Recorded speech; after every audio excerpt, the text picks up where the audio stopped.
कुछ इस तरीके का पैक है ऊपर का। ऊपर की सबसे पहले पॉलीथीन रिमूव कर देंगे। तो ये कुछ इस तरीके की पॉलीथीन आपको मिल जाएगी उसके ऊपर सेफ्टी के लिए। तो इसको सबसे पहले रिमूव कर देते हैं। तो ये पॉलीथीन हमारी निकल गई है।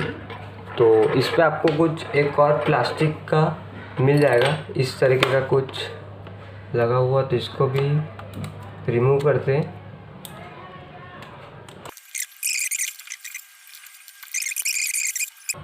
तो इसको पैक को हम लोग ने रिमूव कर दिया। तो निकालते हैं। तो ये कुछ इस तरीके की है।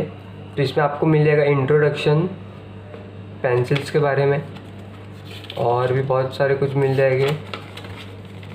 तो इसको हम बाद में पढ़ेंगे। तो आपको ये मिल जाएगा और इसमें आपको मिल जाएंगे 6 ग्रेड्स की पेंसिल स्टेडलर की। देखो, तो सबसे पहले बात करते हैं HB की। तो ये HB पेंसिल स्टेडलर की, तो ये आपको मेड इन जर्मनी की मिल जाएगी। ये देखो, मेड इन जर्मनी। तो काफ़ी अच्छी ब्रांड है, आप भी बाय कर सकते हो। काफ़ी एकदम प्रोफेशनल पेंसिल है। तो ये 2B, 4B, 6B, 7B। तो आपको इसमें ये सारे ग्रेड्स मिल जाएंगे। तो कुछ नीचे इस तरीके का है, ये असेंबल किया हुआ है। तो इसको भी निकाल के देखते हैं। तो ये कुछ इस तरीके का बॉक्स है और इसके ऊपर ये और इसके ऊपर आ जाएगी हमारी पेंसिल्स।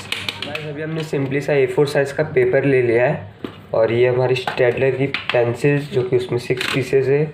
और ये हमने टम्बो इरेज़र ले लिया है हाइलाइटिंग के लिए और ब्रश ले लिया है ब्लेंडिंग के लिए। तो मैं आपको हाईलाइट और ब्लेंडिंग दोनों करके दिखाऊंगा।